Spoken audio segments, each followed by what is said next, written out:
What the hell is going on with this Coyote versus Acme movie? What the hell's going on? I'm sure you've heard a lot of different things. It's happening, it's not happening. Let me just recap the situation as well as give some thoughts on the matter. So pretty much there is this film, right? Coyote versus Acme, starring John Cena and co-written by James Gunn. You're thinking, hey man, that sounds like a sick movie. A return of James Gunn and John Cena together? That sounds like a match made in heaven. They've only taken dubs so far together. And correct, you are 100% right. But unfortunately, Warner Brothers decided to shelf the movie, pretty much scrap it, lock it up away, put it in the frickin' Arkham Asylum so that they can write it off for taxes. From my understanding of the matter, movie studios do this when they don't think that maybe there's not an amazing potential, not an amazing upside for a movie. They can just shelf it. They can say, hey, never mind, just kidding. We're just messing around. And they can write it off on taxes. They can save, I think it's 30 million on this movie in taxes. Before reference, the budget of this film on Wikipedia at least is 70 million.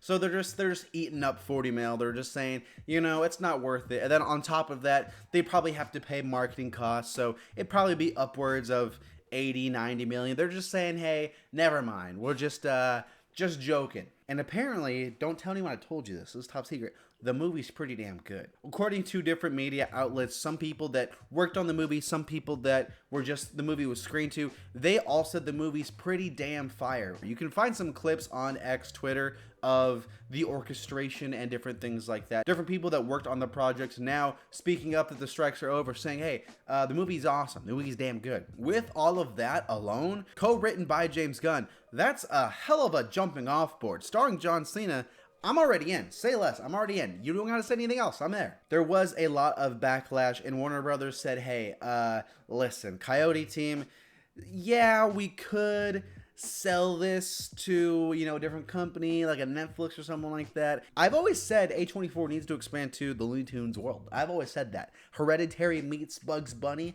that movie would go crazy. But after all of the backlash, Warner Brothers, thank goodness, finally took a dub. They said, you know, filmmakers, just kidding again. We're just trolling again. You actually can get this movie out. So now I've actually seen some people online saying, hey, we should just go and just watch the hell out of this movie. Let's just go see it 5, 10 times so that it can be this ultra mega hit, this huge success. I'm talking 200, 300 million, and Warner Brothers can be like, oh, damn, we fucked up. It is a damn shame, dude, that studios are even doing this. This is one of those things that brings you back down to reality and you're like, oh yeah, it's a business. They like money. They care about money, which is like fine, care about money. But also it sucks to see that a lot of creative and talented people put all of this work into making this thing. Like I said, even that video of the orchestration alone, just seeing all of these musicians and the conductor themselves putting this music together,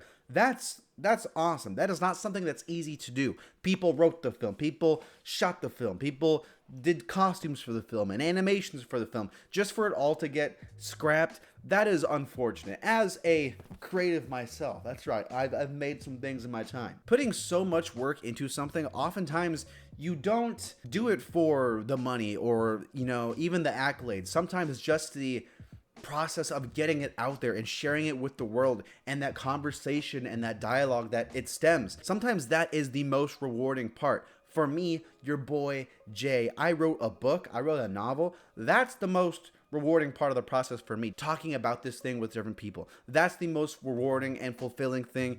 I can't imagine going through all of that work, me writing another book, just for some studio, some company to say, hey, never mind, we need a little tax discount, you know what I'm saying? Taxes suck. The IRS, they're coming after us, so tough luck. That is unfortunate. It is good, though, to see Warner Brothers come around and at least allow the filmmakers to shop. Even that is a bit weird, but at least Warner Brothers is doing it.